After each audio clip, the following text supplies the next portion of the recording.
what would be your advice to like a player who's getting ready to go to college, true freshman or just a freshman that's on a roster?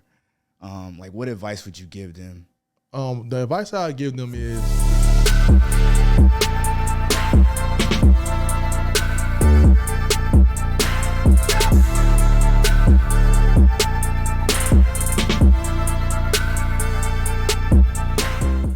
What's going on, y'all? Welcome back to another episode at the Rec with your boy Rod Edwards. I got a special guy with me today. He's played at all levels: high school, college, pro, phenomenal coach, father. And I had the privilege to call him my friend. So without further ado, Steve Johnson. what's going on there, everybody? So what's up, man? How you doing? I'm doing good out here in Korea, man, trying to live life. Yeah, bro. It's a struggle, man.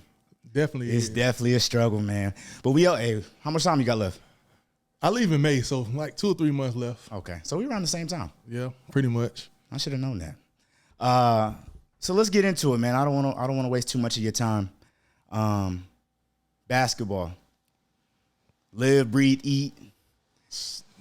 I met you. Here? Look, Can I cuss on here? Yeah, you cuss on here. Like a motherfucker. I met you. You know what I mean? That's you lived in the gym. Like you literally lived in the gym. Facts. It's funny too because when I first saw you, I was like, man, I know this guy from somewhere.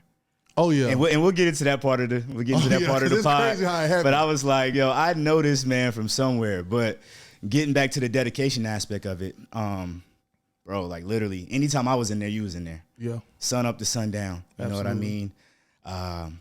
So talk about like what got you into basketball.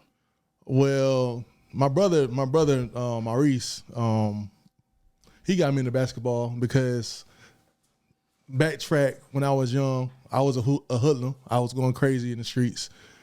He came and got me from Miami when I was 14, and he kind of changed my life around and introduced me to basketball. I was terrible at it at first, of course, but over time, he just continued to work with me, continued to expose me to different things, and I kind of fell in love with it after that. Was it something? So like, let's scale it back a little bit. So like, sports at large, were you like a big outside sports guy, or was like? Well, my family was a sports family. Mm-hmm. We was just not organized much. Yeah, we was just out here just running around, throwing the ball up, just see who can tackle each other, stuff like that. Little CYS action, yeah, YMCA. But it wasn't nothing organized. It was just more so I was taller than everybody. So when do you think it clicked for you? It actually clicked my first year at 71st at 16, 17. I was in a game playing Westover, and my very first rival game ever, I had like 18 points my first game, and I just fell in love with it after that. Yeah. It was just crazy, that whole experience. Man. And like it's crazy too, man, because like me, I grew up, obviously, we ain't even gonna get in who better. We're not gonna get into who's better because it's not even close. But hey, I made the team though. But look, it's not even close. But like I know, like me, like I grew up at a young age. Like obviously, you threw the football, basketball, and stuff around. But like I had the little Fisher-Price hoop. I was in sports at a young age, like in the rec leagues and all that stuff. Right. And then growing up, middle school, high being a part of the teams at the school. And then it's interesting to hear that like you picked it up at a very late age. You know what I mean? And so like when that happened, like you walked in the gym, like what did that look like? Because I know you tall, so they probably looked at you and was like, "This guy's tall. We can work with this." Well, the way I got to Fayetteville was kind of interesting because it was a total stranger that told my brother to come get me. Mm-hmm. She just had a random feeling that he was kind of going through something, and he needed me to go to Fayetteville. So that instance is like when I walked into a different world of basketball. It was just a weird feeling. Like I didn't understand it. I didn't understand basketball. I didn't understand nothing. I just liked the competitive edge that it gave me. Right. A different identity that I was used to. Right. Well, what do you think was probably the toughest part about learning the game of basketball?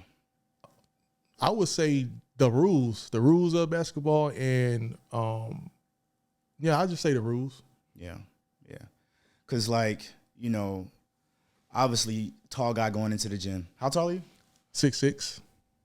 Again, tall guy walking into the gym. Because, you know, so 10 years ago, 10, 15 years ago, 6'6" was the 7'2" now. You know what I mean? Yeah. It's what we look at as like 6'10" and up, 7'2" now. Exactly. You know what I mean? Exactly. So, like I said, when you walked in, I know they probably was like, man, we just going to put this guy on the glass, teach him how to rebound, I was teach him how to kick. really athletic. Like, I was athletic when I was much younger. Did you like start putting in work yourself though? Like, what year in high school? When I first got to North Carolina in Fayetteville, me and my brother would go to the gym outside, the outside court for hours, literally hours. We was fighting each other because I couldn't understand the rules, the regulations, what I need to do. Yeah. My size, I couldn't understand my size. So we was just out there for hours and hours and hours until I figured it out. And then I was able to try out. But it took me literally 8 or 9 months to actually figure it out. Yeah. I want to go in a different direction and keeping it like with the high school like area or like age group. Do you think high school basketball is like still important? Like playing for your school, like versus AAU? I think it's more so a pride thing. Like, it's not necessarily important anymore because you can go to a prep school and get more looks than going to a public school, or you can go straight to the pros sometimes. It just doesn't necessarily make sense on how important.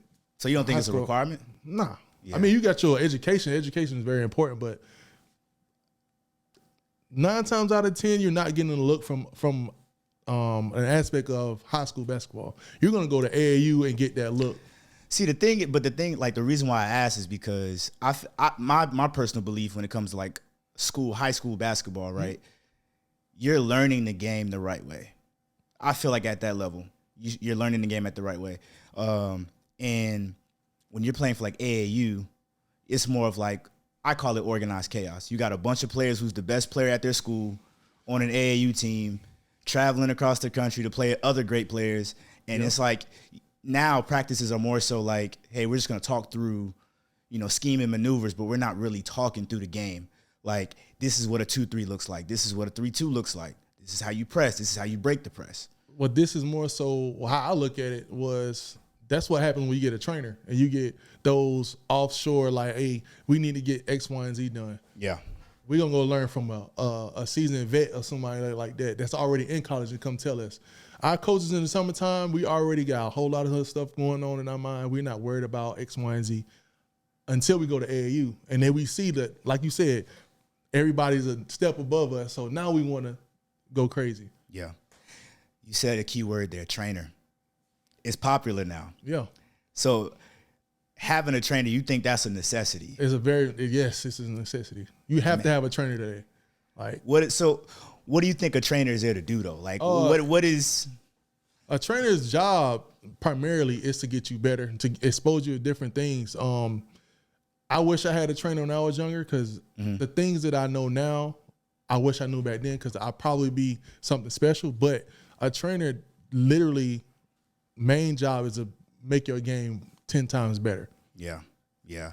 I mean, and a lot of time players complain about not getting enough reps and probably having a trainer gives you those. Give you that step above, yeah. Man, because look, I even know like when you was working with me, a few months ago, man, I used to send me home. I would have seen that. Oh, hey, look, let's spend like 2 minutes on it. Let's talk about when you first met me in the gym. Because you was scouting, and like I know probably the thing that probably attracted you to me was probably like my playmaking ability and like my ability to get up and down the floor and get everybody else involved. But what was the one thing that you hated about my game? You had no confidence in your offensive abilities at all, 0%. Yeah. Like, I needed some things out of you that I wanted to see, and I couldn't get it out of you for some reason. I don't know where it came from, but your energy, your passion for the game was what I saw, but you wasn't giving it to me on a day-to-day basis. So yeah. And then you pulled me to the side and was like, "Look, dog, if you want to come in here and get some work, I will work with you. Hey, day in and day out. Man, we leave the we gym be till leaving like 12 o'clock at night. hungry, looking around like where we go eat at. Exactly. So to that point, and months went by. We're in the gym every day. Yep. And then I slowly started getting better. Yeah. So like I'm trying to like tie the bow on, you know, committing to the goal, having a trainer, having somebody with you that is going to push you, right, make you uncomfortable, right, to put you in those positions where, hey, look, I see what you can do. You just have to see it. Right. And a lot of times it takes you doing it over and over, you know, to build that habit. And it's the small things that you got to correct that you don't even know you're doing. Yeah. Like on your free throw, for example, you were turning your body all the way to the right or left for whatever reason. It was just throwing your shots off, and your foot was going to the left inside inverted for some reason, but it wasn't working for you. Yeah. You moved it a little bit, you moved your shoulders a little bit, and you start knocking them down. So it's just those little intricate things that you could change to make your game better. But you wouldn't know that if you didn't have a trainer. Yeah, and when you're a coach, you're 1 to 15 guys.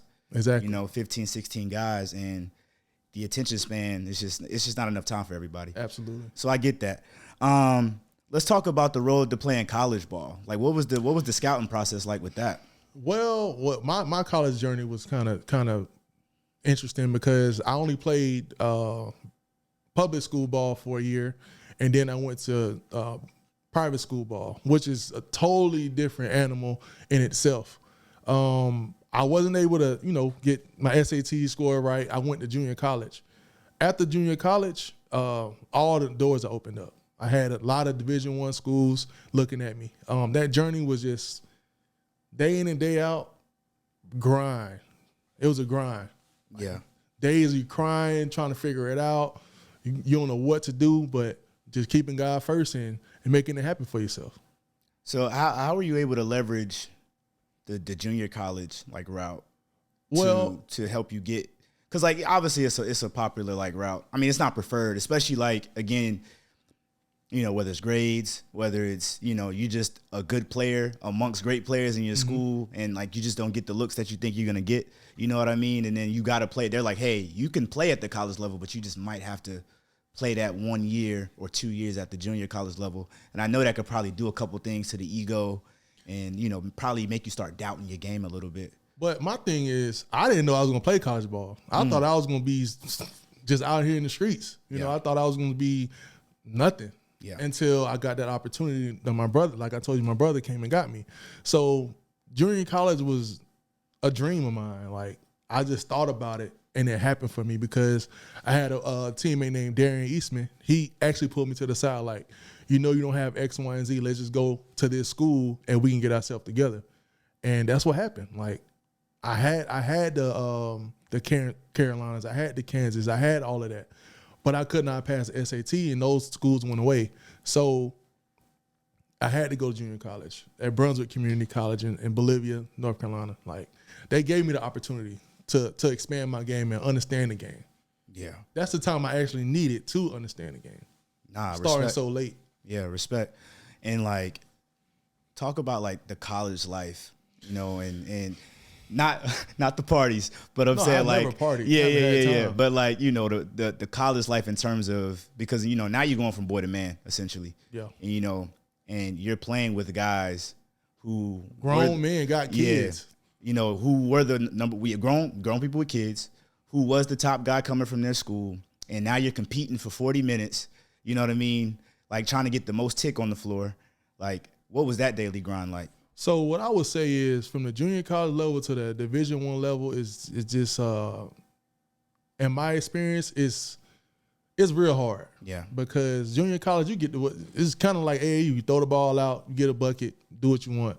Yeah. But when you get to that Division I level where you really got structure and you got to understand that you got to put the grind in, it's a totally different animal. It's a totally different scheme. You have to rep every day, even if you don't get no playing time, because you never know when it's your time to shine. Yeah, I was gonna ask, because you don't really see flashy numbers at the college level. No, you don't. You see a lot. It's rare, but yeah, you see. Yeah, I mean, unless you go to like Kentucky or something. Yeah, because Rob Dillingham is going crazy right He's now. going crazy. And you put me on to him a couple weeks ago. I mean, I've always heard about him, but like you actually sat me down and was like, yo, I need you to watch this guy. Yeah. And I was like, yo, he can go. Yeah. I think he could be number one, number 2 pick right now. They got him projected in the like top 3 or 5, something like that. But it's, again, that's an anomaly, right? Right. What's considered a good average? Like, what's considered good numbers at the college level for just the average player? Well, you got your lower range, you got your mid major, you got your high major. So your mid major, I say like a good 12 and 8. But high major is for a good season. I say about 11 and a half, maybe, if that, because you got you got 5-star athletes coming in, you got returners coming in, and you're fresh out of high school. So if you're not that perennial all-star where you know for a fact that you get a bucket at any time, you're not going to see the ball that much. Yeah. So you got to do the intangibles. And then you got to think too, like playing in a system. And you some can't really don't work for you. And it makes me think now, because like again at the AAU level, so let me scale it back just a little bit. High school, learning the game, you should know it by that point, but like you're learning the game, learning the little intangibles. AAU is kind of like the stuff that you can't do at the high school level, right? Because you're in a system, right? And then you got to go back to college where you're back in a system, a more stricter system. Yeah, because the coach got all the free reign to do whatever he wants, not what you want. Yeah. So I'm just like, man. So given that, what would be your advice to like a player who's getting ready to go to college, true freshman or just a freshman that's on a roster? Like, what advice would you give them? The advice I would give them is get there early. Get there often, and get there as many times as you need to be in that gym, constantly being there. If you got to put a bed in there, be in there, because they see everything. Just like regular life. Like you see somebody always in the gym, you're going to ask them what you're reaching for, what you want. And that particular person, depending on their answer, is what you're going to do as a coach. Yeah. You're going to give them that opportunity. When you know they put in the work, you get to trust them. You get to see what their work ethic is. And after that, your opportunity is like wide. Yeah. What do you think is like the one thing? Because let's talk about Bronny James for a second, right? Yeah. What is your true assessment on his like college career so far? So far, I think Bronny needs more time. Bronny had a big injury. He had a heart attack. So I just think he needs more time to see, because he's been in the shadow of his dad. So yeah, I don't think it's time for him to go to the league, but he has a flamethrower. His jumper is ridiculous. But I think he's a good player. Like, I think he's a really good player. Like, people look at because I know you've probably seen the little meme with the picture where they were showing his college stats, like 5 points, 2 rebounds, 3 assists. Well, USC is not as good as they should be at this point. No, so they're definitely underperforming. 5 points is kind of all right. Yeah. And like, I know he missed a little bit of the season in the beginning, and then he came in. He was off the bench, and I think he might be in the starting lineup now. Could be wrong. Yeah, he started the last couple games. Yeah, but like looking at a guy like that, I would want that person on my team. Absolutely. Like you're not filling the basket up, but I would want a guy that works hard, plays defense, shoots the ball well. Because I mean, we're gonna get to this point in the conversation, but in the league, you got to be able to shoot. You got to be able to defend. So.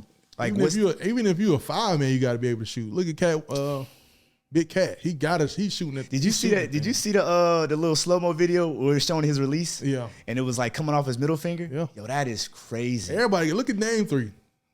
Dame don't even shoot the ball regular. It come off. I was like, when I saw that, I was like, yo, how's that coming off the palm of your hand? Exactly. Butter. Mad rotation every time. Mad rotation every time.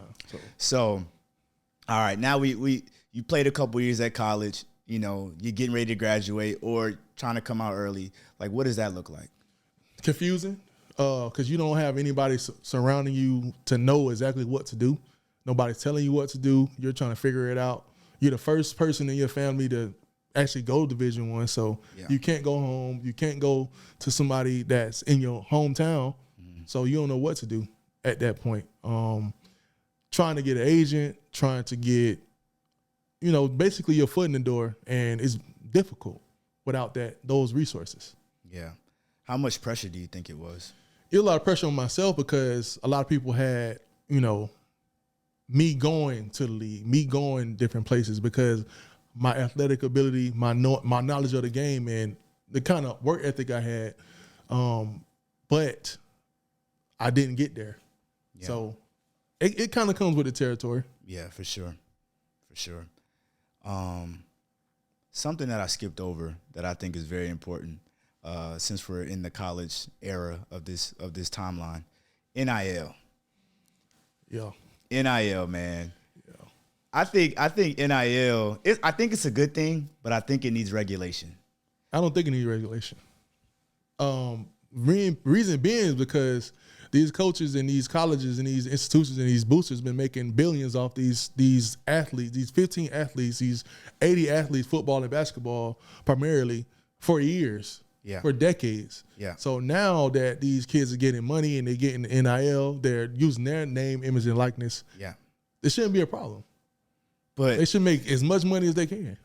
I get that. And I don't disagree. Mm-hmm. But like when I'm looking at the pride and what goes into being a college athlete, mm-hmm. like how do you manage a guy who's making $4 or $5 million on your roster, you know what I mean, over the span of 3 years, but still like basically a kid who's a millionaire or close to. You also got to say, how do you manage a regular athlete or a person that's going to college that's working a regular job? Yeah. You still got to, mentor them, whatever. So I understand where you're coming from, get the angle, but it's weird to go to a game. You either have 5-star restaurants, whatever. You drop 30 and you got to come home to a peanut butter jelly sandwich. Like, that's kind of weird to me. But I mean, everybody's not getting paid though. And I think that's where like my term of regulation comes in, because you got the 2 or 3 players. I don't care about how much per se, but like I think all college athletes should get a piece wherever it comes from. Whether it's a partnership with the NCAA and do you know what NIL actually come from though? NIL is businesses coming in like boosters, if you say. Oh, sponsorships. Like you get a Dodge, you get a Mercedes Benz, you get a Rolex. They come in and say, "Hey, I want to partner with you." It has nothing to do with the NCAA. It has everything to do with businesses coming in and being allowed to now give you money. Makes sense. Do you think that's vital for kids to stay in college longer? I think it's more insurance now. You have more insurance to stay in, get your degree. I mean, if you're making $4 million a year on the lower level, which is college, I mean, I would stay if it was me. It's just crazy because you got players making more than the rookie. Got players making more than superstars sometimes. Especially, and like I think the thing that stuck out to me was really women's basketball. Yeah. You got women willing to do a 5th year just to secure, a good paycheck. Because you gotta understand, when they go to the league, WNBA, they not making that kind of money. They don't have the same boosters. They don't have that same support that they do in college. Yeah. No, I agree. How do you feel about the collab with Sabrina and Steph? I think that brought a surge to the WNBA. They needed that. Yeah. They needed to see that. That she actually can beat us, like the regular NBA. Yeah. Because I don't know if you saw, but the winning score was 26, and she had 26. Exactly. So it's like. And they were giving her a hard time about, where shooting from the women's line versus the men's line. Kenny Smith acting crazy. I mean. Hey, Kenny Smith was drunk, wasn't he? I don't know what he had going on. Hey, Kenny Smith was on some. Because if you can shoot, you can shoot. It don't matter what gender you are. It don't matter. Yeah, and I think I liked it because I think it's something they should do every year. Yeah, maybe not they should have been did that. Yeah, my proposition to it would be to do like a team essentially, like pair them up, like pair a female shooter with like a male shooter, because obviously it's the NBA All-Star Weekend. Yeah, so you don't want to change the whole narrative. But like the whole narrative needs to be changed. The All-Star game, everything. Starting where? We already started. We already saw it with that 3-point contest between WNBA and NBA. I think there's needs to be something else. Yeah. Because right now it's just the numbers are dropping every year. Because look at the dunk contest. Like Matt McClung, he can do it, but everybody else is like, what happened to the Aaron Gordons and the Zach LaVine? We miss those type of dunk contests, but we don't have that nowadays. My thought is just to put not higher, but like have professional dunkers come in. Yeah, because what I forget their name.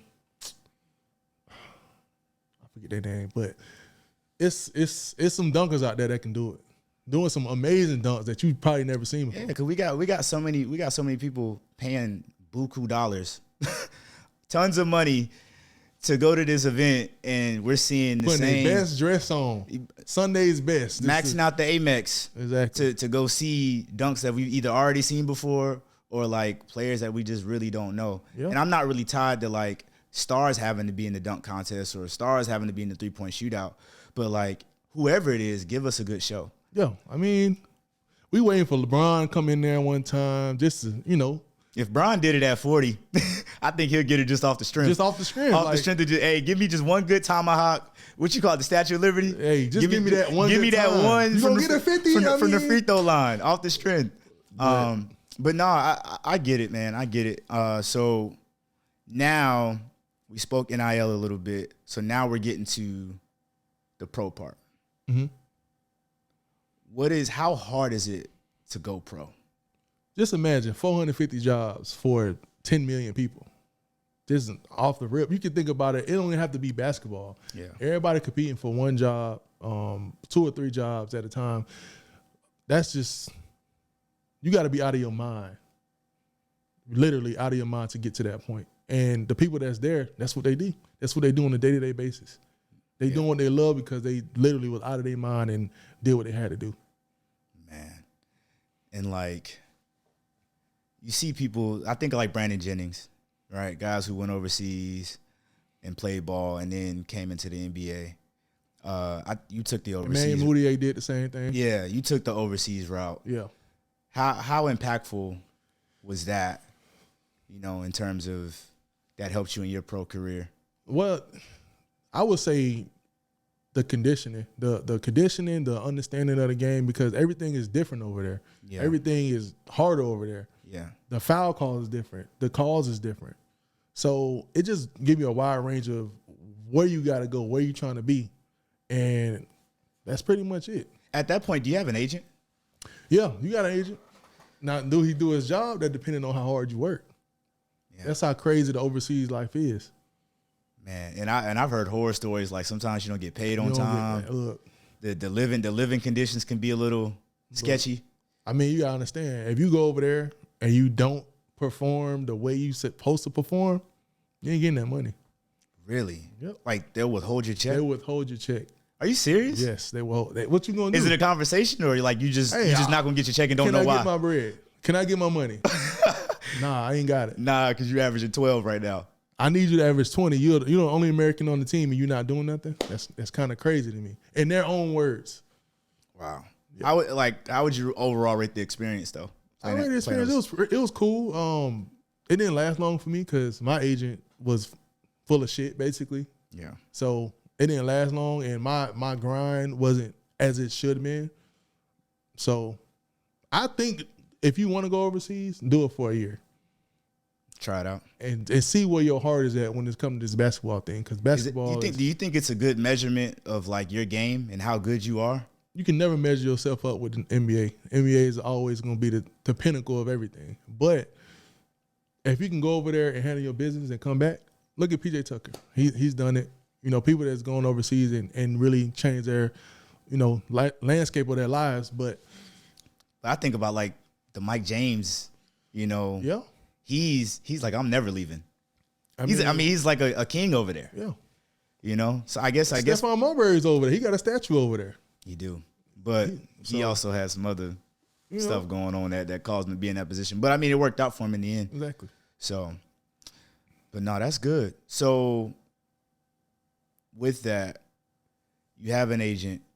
How are they working to get you those NBA looks? Well, it typically goes like you get your film from college or workouts or wherever at, and they send it over there to the teams because obviously they haven't seen you play. So they want to see you play.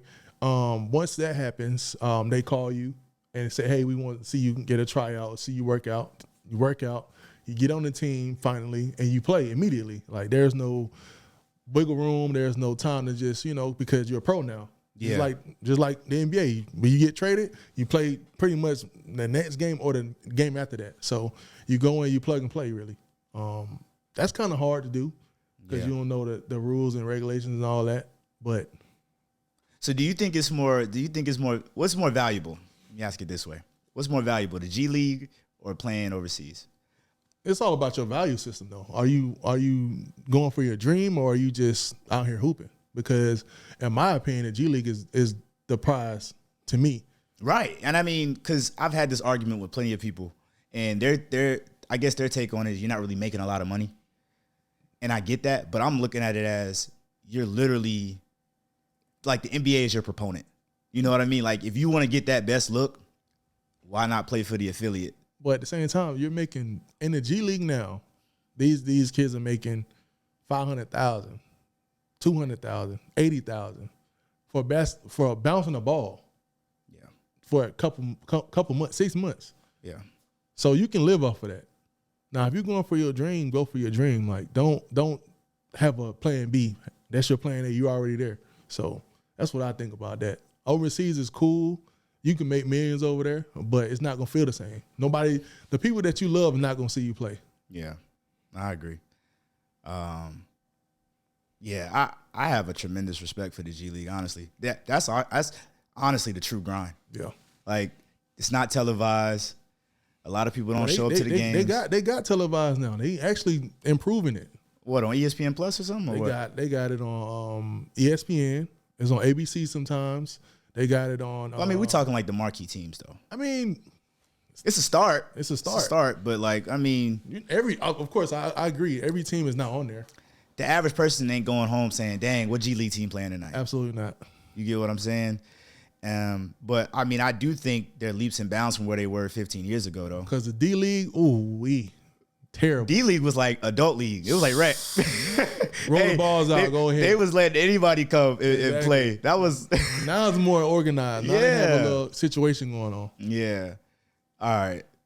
Let's talk about the NBA a little bit now. Okay. What's your take on the current state of the NBA? I think the current state of the NBA is good. Lack of defense. You hear the narrative. They don't play defense. They're focused on scoring. But would you rather watch a game of somebody scoring a lot, or you want a 79 to 80 game? Which one do you rather have? I mean, I'd rather take the points. But I'm also looking at it too. They still gotta shoot the ball and score. They're making it seem like they're just letting people walk to the basket. That's not necessarily true. You have more skilled players. Look at Kyrie. I mean, Kyrie is just a magician out there. He's just ridiculous out there. So how can you guard that with the rules changing? One, for the offense to play better. Yeah. You can't do a lot of things as a defender, so it's automatically going to be an offensive league. And you got guys shooting from 30 feet. So half court. I'm like regular release. Exactly. So I mean, I hear stuff like that, and I'm like, man, how can you say you don't like something? But honestly, this is probably the most skill I've ever seen. I think everybody's so used to the old days, the 80s. That wasn't defense, though. Like, that was a massacre. Bro, everybody getting knocked out. The 90s was not defense, man. Exactly. That was clotheslining somebody's not playing defense. Exactly. That's what cutting somebody out from under in the air is not defense. I agree. So why get mad at somebody from being able to shoot from 30 feet? Because that's not what they used to. Because they can't do it. Yeah. I say back in the day, the only people that can do it is Reggie Miller, for real. Yeah. That's the only people that I think nowadays can compete with the players now. Hey, 125 to 135, a final score is kind of crazy, though. I mean, if you can score, you can score. I mean, that's what it is nowadays. Yeah. You can't really do a lot with that. The offense is always gonna get buckets. That's what I mean. Look at Houston in 2019. They was getting up 57 threes a game. Some of them going in. You can't compete with that, man. At all. So Even shout out to Curry because he pulled it out. So it is what it is. Who you taking? Who you think is the best 3-point shooter right now? Curry, Dame. I'm always gonna say Curry. Curry's just ridiculous. His distance, his volume, everything he does shooting the ball is ridiculous. I think Curry is more consistent, but I think Dame is more lethal, if that makes sense. I mean, I can't necessarily agree with that. Blindfolded, it's not really a difference. It's 1A, 1B. You could really, it's interchangeable who you have as the best shooter. Yeah. But like Dame, the way he shoot the ball, where he shoot the ball from, like the confidence is kind of the same, but it's like, I don't know. I think I'm going with Dame, man. Hey, that's your opinion. Steph Curry put it on the map. Steph Curry put it on the map. Proof is in the pudding. What? What's the proof? 2017, he came down half court, shot it on the sideline, playoff, get him out of here. OKC, you remember that? Yeah. Come on now. Man. I'm really just jabbing with you, man. So we talked about the offense. We talked about, the current state of the NBA. How do you feel about super teams? Do you think that's even still a term I today? don't think that's a term anymore because it's so normal now. Everybody's done it. I mean, you got Dame with Giannis. That's ridiculous. Like, what can you do? And they're still losing games, though. But that's still, if they get the offense right, the team right, that's a dominant team. Yeah. Look at James Harden and Embiid. Like, that's a dominant team if you get it together. Shout out Embiid for being hurt. It is what it is. But that's a great tandem right there. Yeah, no, I agree. So, I mean, super teams is no longer, though. I think every team has at least 2, 3. You need 2 to 3, but I think there's a lot of teams in the NBA that have at least 2 to 3 stars on their team. Because if you don't, you out of gas. You're going to be left behind. And it just goes to show how advanced the league is now. Yep. Look at Durant. He's been with nothing but super teams the last couple of years, and he still ain't win a championship outside of Warriors. I'm not a fan, man. Just saying. Not a fan. His rings don't count to me. Durant won the championship. Durant won the championship now. I don't know about all that. The rings don't count to me, man. Finals MVP twice. I don't know what you can do with that. He was. Hey, hold on. So he was the best player in those series. He was the best player in those series. LeBron was the best player in the series. He just was on the receiving. But you can't give the MVP to the loser. Hey, so we could only talk about. When Bron some people say it was stat padding though. For who? LeBron. Absolutely not. They said, he's getting 40, 12, and 15 in a losing effort. Because, some of those games were already decided, and, he just started scoring. I mean, that's LeBron. And you're talking to a LeBron super fan. So I agree with you. But those points was not empty. He got them points just by scoring the ball in regulation. So it's not empty points. Yeah. But you think KD doing what he did wasn't an issue with that? It's a big issue. You went to a team that beat you. I mean, I'd never respect that as a competitor, but your legacy is more important than somebody else's opinion. Hey, shout out to KD too, by the way. We share something in common with the Achilles injury. Hey. So shout out to KD, by the way. I ain't trying to talk too much trash because he will tweet. Oh, yeah. He will tweet at my ass. He will find you. Yeah. Easy money. Hey, no burner either. Hey, easy money. I know. No burner either. And I know we kind of got ahead of it earlier in the pod about the All-Star weekend. Oh, yeah. But I want to kind of just talk about the game, just the game. Like, do you think the game itself, do you think it still has value? No, because these players are getting hurt, and we need them to be good for the whole season. And you kind of wasting their time, honestly. I mean, it's a great thing to do, highlight their accolades, but it's kind of a waste of time, honestly. But for some players, they need this accolade that goes on their resume when it's time when their career's over. You know what I mean? When they say for Hall of Fame or something like that? Yeah. You need it. You don't want to just get rid of it. Would you rather have $100 million or Hall of Fame? $100 million. Exactly. So what does it matter? It don't matter. I'm just saying, okay, $100 million or 3 championships. $100 million. I can't feed nobody with a damn ring. You can sell it. What, 30,000?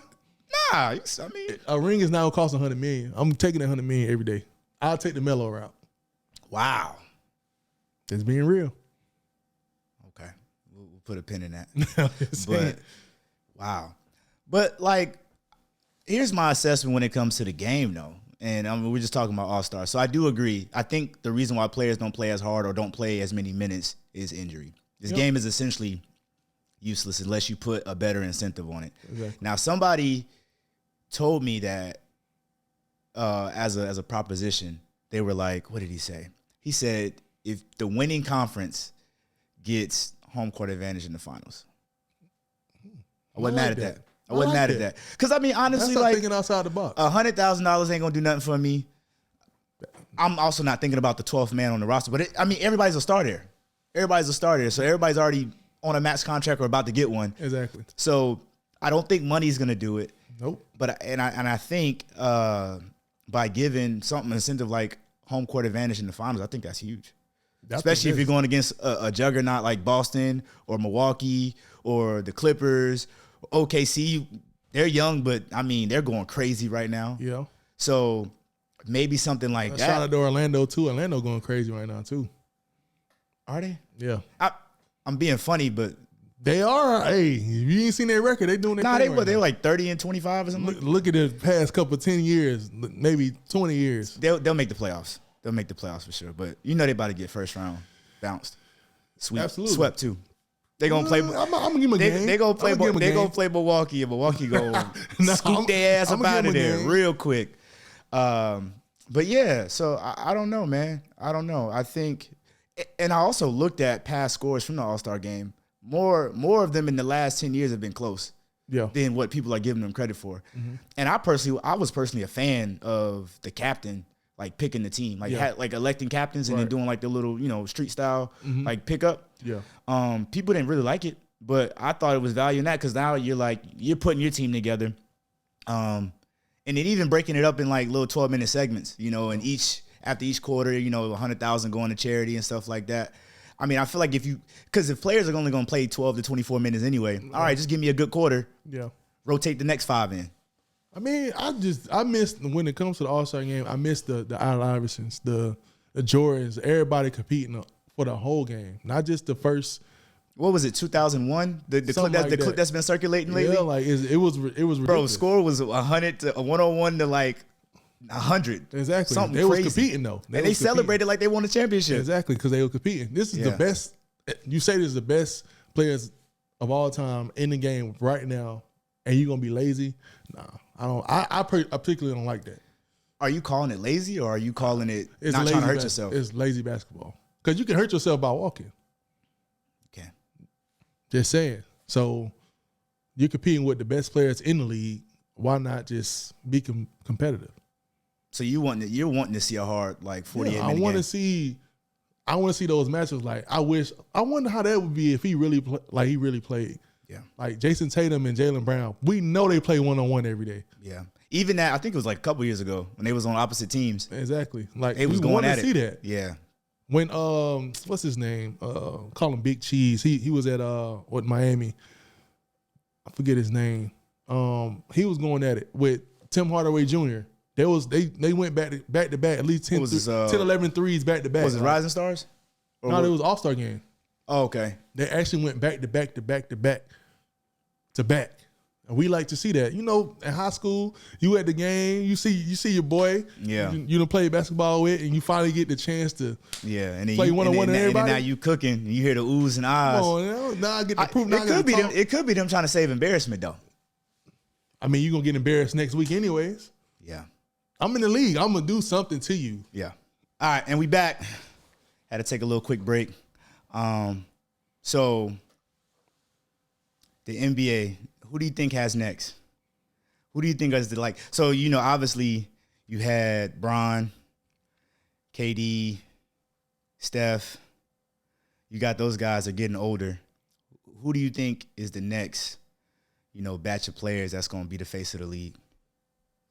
Were you like a top 5 or what? Yeah, give me like 5. Well, my favorite player right now is Kyrie. I know I'm 6'6", and he's not that tall, but Kyrie's a ridiculous athlete. Doncic, of course. Dame. Those perennial all-stars is going to be the same. No Ant, no SGA. Ant got a little bit more to go. I just need him to get to the playoffs and do his thing. Yeah. For me to just stamp that. Yeah. Wembanyama, I mean, he's still a rookie, but I can see the vision. I'll say about him though, he's definitely surpassed my expectation. Yeah. He's definitely surpassed my expectation of what he was going to do in the league. You know what I mean? I didn't think it was going to translate because obviously we saw what he was doing overseas. Right. And, you know, we've honestly, I ain't going to say we've never seen somebody move that way because you Bobo and. Yeah, they shout at Bobo, man. Bobo don't get enough love, man. Plug it, man. Just saying, Bobo at Baylor, man, was ridiculous, man. That man was a really good player. I don't know why they don't give him the same rap because he can walk so Wemby can run, basically, because he's the same player, literally. So you don't think he was given the same chances? No, absolutely not. Bobo is so he's played for what, 3 or 4 NBA teams. You don't think he's had a fair shake yet? No, not one, because Bobo can do it. He really can.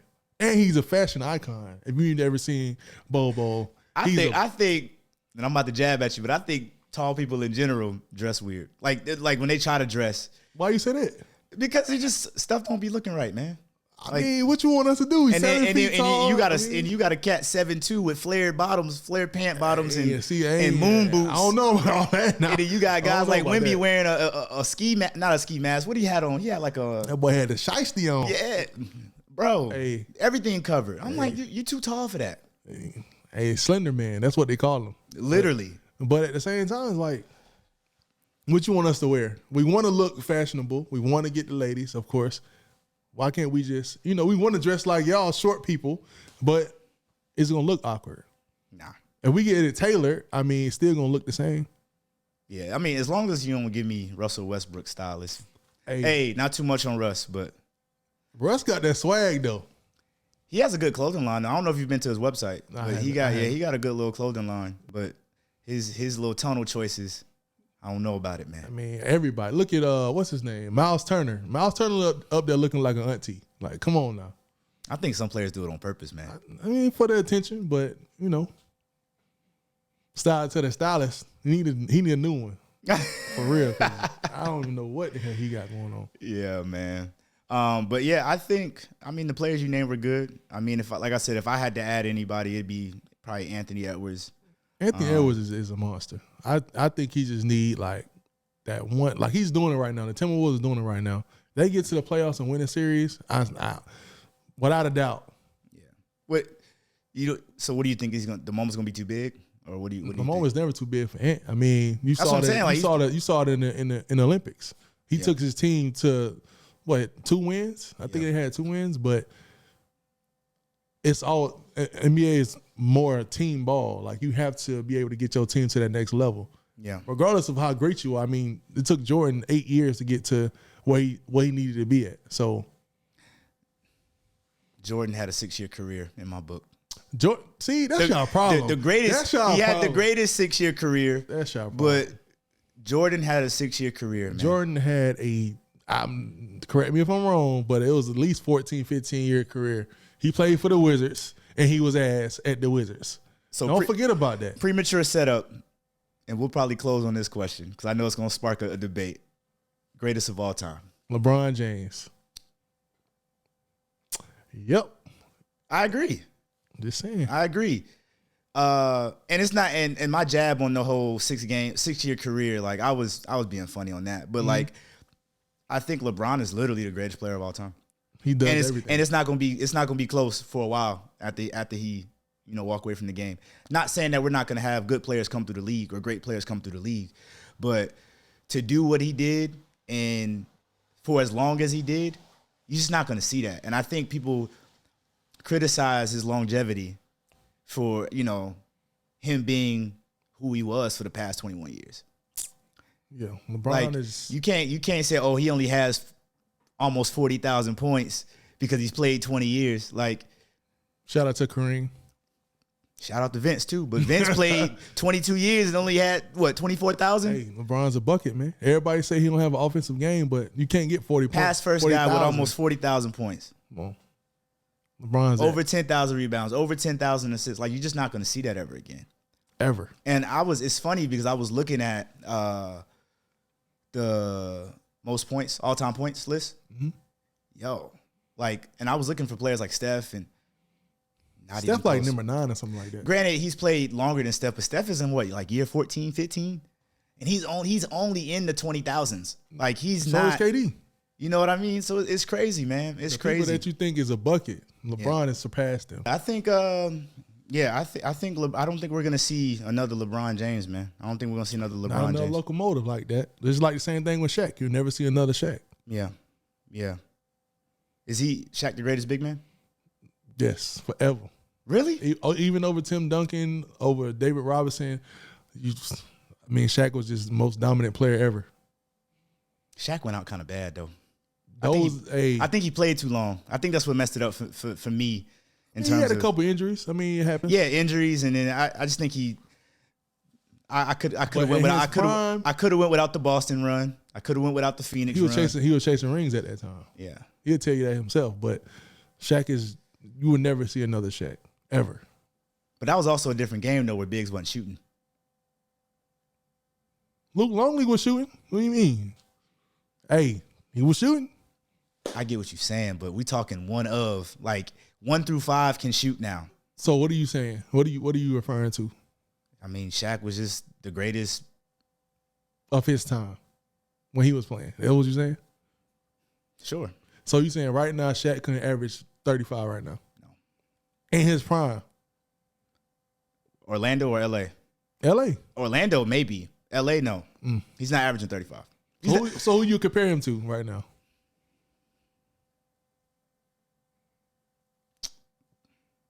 I had to, let me see. Really, nobody. Nobody is 7'1" and 300 pounds, man. I'm trying to think, That's though. Mobile. Shaq had, so don't get me wrong. For Shaq's size, he had phenomenal IQ. He was very athletic. But outside of the pick and roll, the alley-oop, grabbing rebounds, like. Shaq had a post game. He did. That's not just rebounding. That's finesse. He had finesse. He was powerful. I mean, he gonna get you in foul trouble. Yeah. Just because he's just big. Yeah. But Shaq is the best big man of all time to me. Yeah. Even though he didn't make a lot of free throws. I don't know. We'll probably say that for another day. So we're closing it right here. LeBron James is the GOAT. No debate. No debate. No debate at all. You stupid, man. That's all I got for you. Hey, well, look, man, I appreciate you coming by, bro. Yes, sir. This was huge, man.